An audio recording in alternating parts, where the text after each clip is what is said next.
हमारे सारे क्वेश्चन को सॉल्व कीजिए। Sir 9, 27, 81 and 243। हाँ करेक्ट है। तो यहाँ पे देखो जैसे कह यस रहे सर। हैं फोर ज्योमेट्रिक मीन्स इंसर्ट करने बेटा, जैसे आपने अभी लिखा था, है ना, जैसे अभी हम लोगों ने थ्योरी में लिखा था, सेम वैसे हम लोग यहाँ पे फाइंड आउट करेंगे। क्या लिखेंगे? 3 G1 G2 G3 G4। Four geometric means हमें इंसर्ट करने हैं और ये आ जाएगा 729। ये किस में होना चाहिए? ज्योमेट्रिक प्रोग्रेशन में होना चाहिए। तो अगर हम जीवन की वैल्यू लिखें तो जीवन कितना हो जाएगा? 3 × R, क्योंकि हम लोग इसमें में क्या लिखना चाहते हैं? जीपी लिखना चाहते हैं। ऐसे G2 कितना हो जाएगा? 3R²। This is 3R³। This is 3R⁴। This is 3R⁵ ऐसा लिख दिया। यहाँ से हम लोग आर की वैल्यू फाइंड आउट कर सकते हैं। तो 3R⁵ की वैल्यू कितनी हो जाएगी? 729/3। हाँ, ये कितना हो जाता है? 243। 243। सर 240। 243। 243 का मतलब हो जाएगा थ्री पावर आर की वैल्यू आ जाएगी। 3⁵ हो गया है ना। तो आर की वैल्यू हो गई 3। ये हो गया common ratio of the GP. Then G one की वैल्यू मिल गई आपको 3 × 3, मतलब ये 9 हो गया। इसी तरह से हम लोग G2 लिखेंगे तो आ जाएगा 27 G3, है ना। यहाँ पे वैल्यू डाल दिया हम लोग तो आ जाएगा 81। एंड G4 ये वैल्यू आ जाएगी है ना 243। ये हमारे पास वैल्यूज हो गई। तो ये तो बहुत आसान है फाइंड आउट करना। देन इसी तरह से सेम पैटर्न पे हम लोग हार्मोनिक मीन पढ़ते हैं। तो इसको आप नोट कर लीजिए, फिर मैं हार्मोनिक मीन लिखूं। Excuse me sir. हाँ बोलो बेटा। सर सपोज अगर हम दो नंबर्स के बीच में एन जी एम से इंसर्ट करते हैं एंड उसमें हमें कोई specific G M find specific term find करना है, हम्म। तो उसका कोई फॉर्मूला है या फिर नहीं, उसको ऐसे ही मैनुअली? इसी तरह से फाइंड आउट करेंगे बेटा, डायरेक्ट कोई फॉर्मूला नहीं है। आप इसी तरह से सीरीज लिखेंगे, उसको याद नहीं करना है। फॉर्मूला जो था ना अभी हम लोगों ने फाइंड आउट किया था, वो आपको याद यस नहीं सर। करना है। आप डायरेक्टली इसी तरह से लिखेंगे और इसी तरह से सॉल्व करोगे। बहुत इजी सा कॉन्सेप्ट है ओके सर। है ना। हाँ, ये इरेज कर दो। हाँ, देन हार्मोनिक मीन। तो जैसे भी हम लोगों ने अर्थमेटिक मीन का फॉर्मूला लिखा था, ज्योमेट्रिक मीन का फॉर्मूला लिखा था, वैसे same to same harmonic mean का फॉर्मूला होता है, मतलब डेफिनेशन होती है। If three numbers are in HP, then the middle one is called harmonic mean. तो हमने सपोज कर लिया, let AHB are in HP। अगर ये तीनों नंबर्स HP में हैं तो ये जो मिडिल वन है ये क्या हो जाएगा? Harmonic mean. तो इसकी वैल्यू कैसे फाइंड आउट करेंगे? जैसे हम लोग ने पढ़ा था कि HP का अपना कोई एग्जिस्टेंस नहीं होता, उसको हम लोग AP में कन्वर्ट करके सॉल्व करते हैं। तो इसको आप पहले कन्वर्ट कर लेंगे AP में, तो क्या लिखेंगे? 1/A, 1/H, 1/B, ये क्या बन जाएगा? AP। हाँ, ये ठीक है। देन AP की कंडीशन अप्लाई कर देते हैं हम लोग, common difference 1/H minus 1/A, 1/B minus 1/H। तो यहाँ से 2/H की वैल्यू आ गई, that is 1/A plus 1/B। तो यहाँ से हमारे पास एक फॉर्मूला जनरेट हो गया। यहाँ से एक फॉर्मूला आ गया। तो फॉर्मूला कितना होगा? H equals to 2/1/A plus 1/B। ये फॉर्मूला हो गया है ना। तो इसको इस फॉर्म में भी हम लोग याद कर सकते हैं, या फिर इसी को हम लोग ऐसा भी लिख सकते हैं, twice of AB/A plus B, ऐसा भी लिख सकते हैं। तो ये हो गया हमारे पास हार्मोनिक मीन का फॉर्मूला। तो दोनों में से कोई सा भी याद कर सकते हो आप। सिमिलरली अभी मान लीजिए आपके पास थ्री नंबर्स गिवन है। If ABC are any three real numbers except zero. Zero नहीं ले सकते हैं क्योंकि आपको रेसिप्रोकल करना है ना। तो अगर कोई भी थ्री नंबर्स हैं, देन इसका हार्मोनिक मीन कितना होगा? हाँ, क्या होना चाहिए हार्मोनिक मीन? हम लोगों ने पहले ही पढ़ रखा है। किसी को याद नहीं है? क्या लिखेंगे? 3/1/A, 1/B, 1/C। ये हार्मोनिक मीन का फॉर्मूला है जो हम लोगों ने पहले पढ़ा था जब हम लोगों ने ट्रिग्नोमेट्री पढ़ा था, है ना। तो ये हो गया हमारे पास हार्मोनिक। इसी तरह से आप कितने भी नंबर्स लिख सकते हैं। मान लीजिए आपके पास गिवन है 4 numbers, A, B, C, D, they belongs to any real numbers except 0, then harmonic mean will be 4 upon 1 upon A, 1 upon B, 1 upon C plus 1 upon D. ये हो जाएगा इसका हार्मोनिक मीन। इस तरह से आप कितने भी नंबर्स का लिख सकते हो बेटा। ये समझ आ गया है? हाँ, इसको नोट कर लीजिए। Yes sir, yes sir. हाँ, देन जैसे हम लोग ने इंसर्ट किया था ज्योमेट्रिक मीन, हार्मोन, है ना, अर्थमेटिक मीन, वैसे हार्मोनिक मीन भी हम लोग इंसर्ट करते हैं।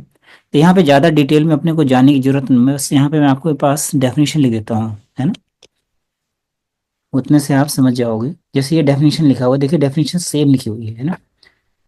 If A H1 H2 H3 HN these numbers are in HPE, then ये जो आपने लिखा है ये क्या हो जाएगा, harmonic mean between numbers A and B, ठीक है ना। तो ये डेफिनेशन है, ये डेफिनेशन एग्जैक्टली वैसा ही है जैसा हम लोगों ने अर्थमेटिक मीन के लिए देखा था और ज्योमेट्रिक मीन के लिए देखा था। तो चलिए इस पे क्वेश्चन जरा हम लोग सॉल्व करके देखें। हाँ, ये वाला क्वेश्चन सॉल्व कीजिए। Insert 4 harmonic means between 2/3 and 2/13।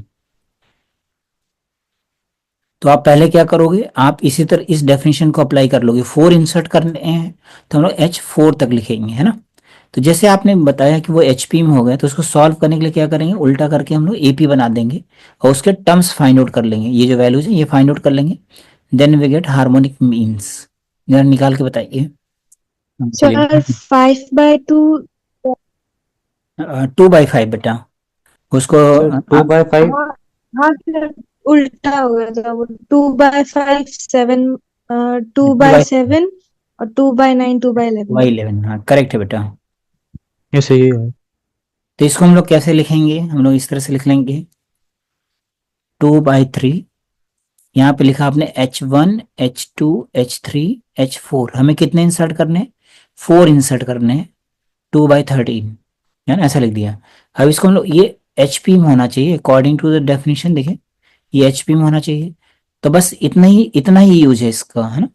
इतने से अब आगे जो आगे का प्रोसेस है वो आपका कैलकुलेशन है कि HP को हम लोग कैसे सॉल्व करते हैं। तो इस HP को हमने AP में कन्वर्ट कर लिया, लिखा 3/2 1 upon H1 1 upon H2 1 upon H3 1 upon H4 13/2, ऐसा लिख दिया। ये क्या बन जाएगा, AP। अब आप AP की तरह इसको सॉल्व करेंगे। तो AP की तरह कैसे सॉल्व करेंगे, ये फर्स्ट टर्म है तो सेकेंड टर्म की वैल्यू कितनी हो गई, this is equals to 3/2 plus D. ये कितना हो गया, 3/2 प्लस 2D। ऐसे ये आ जाएगा हमारे पास 3/2 plus 3D, and this is 3/2 plus 4D, and last one कितना हो जाएगा, 3/2 प्लस 5D। तो यहाँ से आपके पास D की वैल्यू आ जाएगी, यहाँ से हमें D मिलेगा। तो 13/2 इक्वल्स टू 3/2 प्लस 5D। तो D की वैल्यू कितनी आ गई आपके पास, 2, है ना। तो जो कॉमन डिफरेंस है वो आ गया हमारे पास 2। तो बस आप यहाँ पे वैल्यू डाल दीजिए। तो 1/H1 की वैल्यू कितनी हो गई, 1/H1 की वैल्यू हो जाएगी 3/2 plus 2, so that is 7। D की वैल्यू 1 आनी चाहिए। अच्छा, 1 आनी चाहिए। अच्छा, 2 से नहीं सर, डी की डिवाइड। वैल्यू 13 हाँ, माइनस 3 10/2 5। ठीक ठीक ठीक ठीक है, ठीक है। ये यहाँ पे 10 हो जाएगा, 10/2 5 हो जाएगा, 5 5 कैंसिल आउट होकर के ऐसा हो जाएगा। ये आएगा 1, तो यहाँ पे कितना आ जाएगा 5/2। तो यहाँ से H1 की वैल्यू कितनी हो गई, H1 की वैल्यू आ गई 2/5, जो आपको हार्मोनिक मीन फाइंड आउट करना था, है ना। इसी तरह से आप H2 निकाल लोगे। तो आप इसको डायरेक्टली भी लिख सकते हो क्योंकि AP लिखी हुई है। तो 1/H2 की वैल्यू कितनी हो गई, कॉमन डिफरेंस ही तो लिखना है आपको, इसमें 5/2 में 1 ऐड कर दिया तो हो जाएगा 7/2, है कि नहीं। तो H2 की वैल्यू कितनी हो गई, 2/7। इस तरह से हम लोग बाकी की वैल्यूज को लिख सकते हैं। तो सिमिलरिटी से आप H3 लिखोगे कितना हो जाएगा, 2/9, एंड H4 कितना हो जाएगा, 2/11। तो आई थिंक आपको समझ में आया होगा, ये बहुत ही इजी सा था। Yes sir. चलो नेक्स्ट वन लिखें। किसी को डाउट हो तो डाउट पूछना है बेटा, है ना। हाँ, ये वाला क्वेश्चन जिन लोगों का ये हो गया है नोट, ये वाला क्वेश्चन लिखिए। तो यहाँ पे आपको हार्मोनिक मीन निकालना है इसका, और ज्योमेट्रिक मीन निकालना है। उसका रेशियो गिवन है 12:13। देन आपको नंबर्स का रेशियो निकालना है, ए और बी का रेशियो निकालना है। चलिए इसको सॉल्व करके देखें। हाँ, मिला आंसर किसी को? इधर ratio of the harmonic mean between two numbers. तो इसका मतलब क्या होता है कि जैसे दो नंबर्स हैं, इसके बीच में एक हार्मोनिक मीन डाल दिया, और दो नंबर्स ए और बी थे, उसके बीच बीच में हमने ज्योमेट्रिक मीन डाल दिया। ये इसका मतलब होता है ना। इसका मतलब ऐसा नहीं होता कि ए और बी के बीच में एक साथ एच और जी को हम लोगों ने डाल दिया। इसका मतलब होता है सेपरेटली, है ना। एक बार हमने हार्मोनिक मीन लिखा, एक बार ज्योमेट्रिक मीन लिखा। तो यहाँ पे फॉर्मूले की हेल्प से हम लोग एच की वैल्यू निकाल देंगे। एच की वैल्यू कितनी हो जाएगी? 2ab upon A plus B. अभी फॉर्मूला हम लोगों ने पढ़ा था। इसी तरह से ज्योमेट्रिक मीन कितना हो जाएगा? Root of A B. तो कह रहा है the ratio of the harmonic mean to the geometric mean means H upon G. इसकी वैल्यू कितना गिवन है? 12/13। ये आपको सॉल्व करना है ना। तो इसकी वैल्यू कितनी हो जाएगी? 2ab upon A plus B into root of A B equals to 12/13। तो इसको जरा सिंप्लीफाई करके लिखिए, कितना आ जाएगा? यह आ जाएगा root of A B divided by A plus B equals to 6/13। ऐसा बनेगा। अब आपको जैसे यहाँ पे A is to B find out करना है, तो आपको क्वाड्रेटिक फॉर्म करनी होगी, जिसको लिखेंगे हम लोग A plus B upon root A B equals to 13/6। यहाँ पे यही वाला पार्ट ट्रिक पे है कि इसको किस तरह से हमें सॉल्व करना है ना। तो इसको सॉल्व करने के लिए आपने ऐसे लिखा, इसको डिवाइड कर दिया, तो कितना आ जाएगा? Root of A by B plus root of B upon A equals to 13/6। तो इसमें ए इज टू बी हमें फाइंड आउट करना है, तो इस वाले पार्ट को हमने टी सपोज कर लिया। Let T. इस क्वाड्रेटिक को सॉल्व करके देखें। यह आएगा T plus 1 upon T equals to 13/6। Then cross multiply कर लिया तो जाएगा 6t² minus 13t plus 6 equals to 0। इसके फैक्टर्स लिखिए तो जाएगा 2t माइनस का 3 एंड 3t माइनस 2। एक बार चेक कर लेते हैं। -9 + 4 13। हाँ, ये हो गया इसका फैक्टर। तो t की वैल्यू कितनी आ गई? t की दो वैल्यूज आ गई, 3/2 एंड दूसरी वैल्यू आ गई 2/3। तो आपको इसमें से कौन सा आंसर चाहिए? दोनों चाहिए या फिर एक चाहिए? वो यहाँ पे कंडीशन गिवन है, a is greater than b, है ना। तो इसका मतलब यहाँ पे root of a by B की वैल्यू कितनी हो गई? 3/2।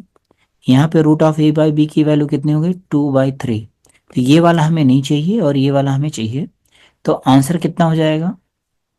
a upon B equals to 9/4। ये हमारे पास रेशियो आ गया। हाँ, ये समझ आया? किसी को मिला था आंसर? सर अप्रोच यही किया था, बस वो आंसर नहीं आ रहा कैलकुलेशन का थोड़ा सा। हाँ सर, मतलब वो जैसे कि आपने ये रूट ए बाई बी को टी माना है, वो नहीं कर पाया। अच्छा, आप इसको कन्वर्ट नहीं कर पाए थे क्वाड्रेटिक में। ओके बेटा। हाँ। हाँ, यहाँ पे ये वाला स्टेप ज़्यादा इंपॉर्टेंट होता है कि इस तरह के एक्सप्रेशन को कैसे हमें सिंप्लीफाई करना है। हाँ, यहाँ तक नोट हो गया है। Yes sir. Yes sir. ठीक है बेटा। हाँ, देन ये वाला क्वेश्चन है। इस वाले क्वेश्चन को जो है मैं आपको होमवर्क में देता हूँ, आप इसको अटेम्प्ट करके मुझे बताना। ठीक है।